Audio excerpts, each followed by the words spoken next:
결국 그럼 2020년도 어디를 투자해야 되느냐라고 네. 하면 진짜 초보자라고 하면 어렵게 볼 필요 없어요. 딱 세 가지만 기억하면 올라간다라고 그동안 예전부터 얘기해 왔었거든요.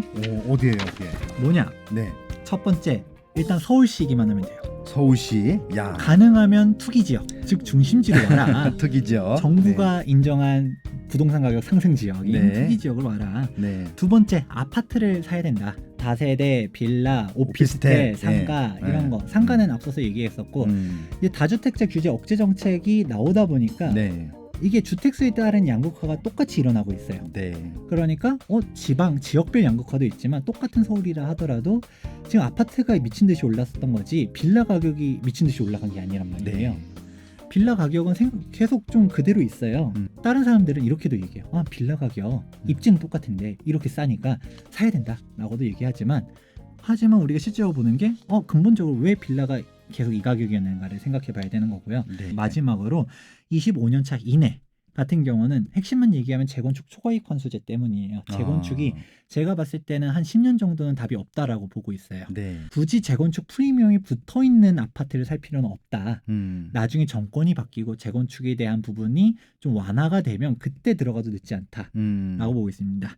그렇게 세 가지만 기억하더라도 된다. 지방도 올라가요. 대표로 지금 부산 같은 경우는 엄청나게 올랐잖아요. 네. 동래구, 수영구, 해운대구. 그렇죠. 그런데 이런 부분들 같은 경우는 좀 더 지역적인 분석이 필요해요. 그거는 여기 빠숑의 세상 닭다기를 통해서 보면서 뭔가 경기권도 살아남는 지역들 있고 네. 지방도 올라가는 데들도 있잖아요. 그거는 이렇게 보다 인사이트를 키워서 가면 되지만 내가 실패하지 않는다라고 하면 일단 서울 아파트 25차 이내 세 가지만 충족해도 네. 계속 올라간다. 이렇게까지만 얘기하면 너무 쉽게 얘기했잖아요. 네. 서울 세 가지만 했지만 서울시고 아파트 25년 차 너무 많잖아요. 너무 많죠. 어디를 가야 되느냐? 예. 우리가 아파트를 투자를 하게 되면 사실 어디를 가느냐? 보다 중심지로 가는 얘기를 많이 하는데 네네. 평당 가격을 준비해봤어요. 음.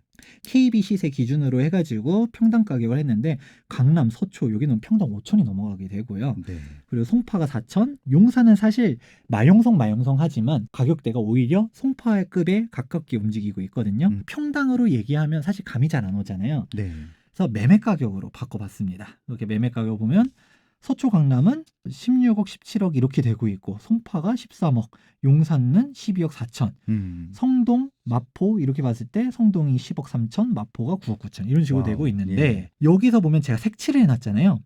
강남, 상구, 용산까지 해서 빨간색으로 그 다음에 강동, 성동, 마포, 양천 이렇게까지를 그룹 2라고 할게요. 네. 영등포구, 동작구, 종로구, 중구, 광진구 이렇게가 그룹 3, 3. 강서, 서대문, 성북, 동대문구 이렇게 그룹 4, 나머지가 그룹 5. 예. 뱀의 머리보다는 용의 꼬리를 가라 이렇게 얘기하거든요. 용의 꼬리가 우리가 썩어도 준치라고 더 올라가요. 그러면 이렇게 생각하는 거죠. 네. 당연히 용의 머리면 좋죠. 반포 네. 갈 수 있으면 좋죠. 반포 신축 갈 수 있으면 가는데 돈이 안 되면 구축을 보는 거고요. 강남에 구축 안 되면 마용성에 신축 보고 안 되면 마용성에 구축 보고 그렇고도 안 되면 광진구라든지 뭐 영등포구 동작구 신축 보고 구축 보고 그다음에 동대문구 신축 보고 구축 보고 이런 순서대로 가는 거예요. 네. 그건 실질적으로 통계를 봤을 때 양극화 현상이 계속되고 있는 현 정권 2017년도 1월 달부터 해서 쭉 한번 도표를 한번 그려봤어요. 보면 네. 이 그룹이 안 바뀌어요. 그러네요. 한 바퀴네. 안 바뀌어요. 그룹 내에서의 이동은 있는데 살짝. 강남, 서초, 송파, 용산 이거는 그냥 쭉 가요. 쭉 가요. 이거 재밌는 통계네요. 이거는 맞네요. 쭉 가는데 예. 그룹 2에서는 바뀔 때가 있어요. 뭐 강동구가 더 높다가 성동구가 올라가고 이런 경우들은 있지만 그룹 내에서는 안 바뀌거든요. 평당가를 보고서 처음에는 매매 가격 보고서 이렇게가 그룹 색칠하고 이렇게 그룹 색칠했는데 이전에는 어땠지라고 해서 궁금해서 한번 보니까 재밌는 게 이 그룹대로 네. 가는 거예요. 안 바뀌는 거예요. 여러분들이 투자를 하더라도 그룹 1에 갈 수 있으면 그룹 1에 가고 그룹 2에 갈 수 있으면 그룹 2에 가고 그런 거지 내가 그룹 2에 갈 수 있지만 그룹 3을 가고 이거는 아니란 거예요. 오케이. 이렇게 하면 고맙습니다. 딱 제가 얘기를 했던 거에서 투자를 할 때 어떤 식으로 투자했느냐 가볍게 얘기해 볼 수가 있을 것 같습니다. 와우.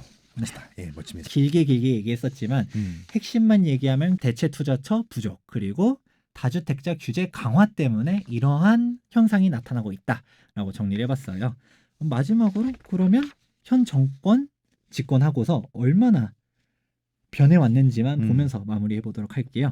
대통령님이 취임한 게 17년도 5월 달이었어요. 네. 그때부터 지금까지 19년도 11월까지의 누적 상승률 통계를 보게 됐을 때 서울은 21%. 와. 근데 전국적으로는 3.53%밖에 안 올랐죠. 이거 그 타의 이유는 추정을 불허하네요, 그냥. 예. 지방이 사실 좀 많이 무너졌기 네. 때문에 그 와중에서 대대광 많이 올라갔었다. 이런 것들 볼 수 있고 많이 올라가도 뭐 서울에 비해서는 뭐 진짜 올라간 것도 아니네. 그렇게 되네요. 예. 수도권에 놓고 보면 사실 올라간 데들은 있지만 수도권 내에서도 양극화가 심하게 벌어지고 있다. 그러네요. 예. 떨어지는 데들 평택 마이너스 13%. 예. 와, 두 자릿수 이렇게 마이너스도 있고요. 네. 나타나고 있다. 그리고 서울 마지막으로 보게 되면 서울 내에서도 결국 가장 많이 올라간 데는 어디였냐? 중심지였다. 투기죠. 그렇죠. 예. 각각의 개별 이슈들 중요해요. 뭐 개발 호재, 교통 호재, 뭐 학군이라든지 이런 거에 대한 부분들도 있지만 결국 간단하게 보면 가장 핵심은 뭐냐? 이런 다주택자 규제 정책 때문에 이렇게 와왔다라고 저는 보고 이렇게 갈 것이다라고 보고 있습니다. 제가 1부 마지막에서도 했었던 얘기잖아요. 규제에 주목 말고 가치에 집중해라. 12.16 부동산 대책이 나와서 시청자분들도 혼란스러우신 분들 많으실 거예요. 네. 근데 결국 뭐냐? 음. 다주택자 규제 억제 정책이다. 그러면 기존의 다주택자 규제 억제 정책이 어떤 식으로 갔느냐 생각해보면 양극화를 이끌어냈다. 네. 그러면 12.16 부동산 대책 역시도 양극화로 갈 것이다 라고 저는 생각하고 2020년도 그렇기 때문에 사실 다 올라간다는 아니죠. 올라가는 데는 올라가고 떨어지는 데는 떨어지는데 서울 중심 지역은 계속 올라갈 것으로 보고 있습니다. 오늘 진짜 최고의 특강을 해주셨습니다. 네, 편한 마음으로 2020 시장을 맞이할 수 있을 것 같은데 지금 아까 말씀하신 흔들리지 않은 중심을 두 가지를 말씀해 주셨던 것 같아요. 그거 가지고 좀 내년 좀 제대로 된 좀 어떻게 보면 실거주 투자를 할 수 있을 것 같아서 다시 한번 감사의 말씀을 드립니다. 네, 강영훈 대표님이랑 경기 전망했을 때도 그때 막바지에 한번 얘기했었는데 강영훈 대표님이 그 얘기 하더라고요. 아크로 리버파크 얼마 갈 것 같아요? 라고 묻길래 네. 제가 봤을 때 2020년도에 이 40억 간다 네. 얘기했었거든요.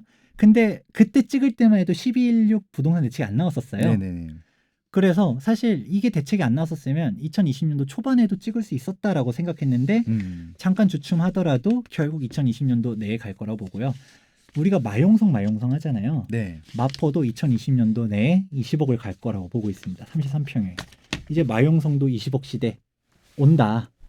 이렇게 보고 있는데 실질적으로 어떻게 될 것인지는 2020년도 하반기에 지켜봐 보면 좋을 것 같습니다. 네.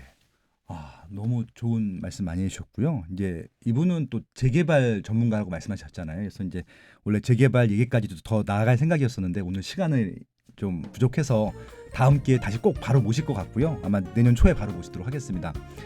일단 재개발 할 텐데 2020에도 재개발로 투자해도 되는 시기죠? 그렇죠. 예, 확실히 많죠, 투자할 것도. 저는 단언하건대 예. 현재 재개발이 현 정권 내에서 규제를 가장 피한 핵심 투자 지역이라고 생각하거든요. 알겠습니다. 내년 초에 다시 모실 테니까요. 재개발 어떻게 투자해야 되는지 다시 한번 속 시원하게 한번 모시도록 하겠습니다. 네.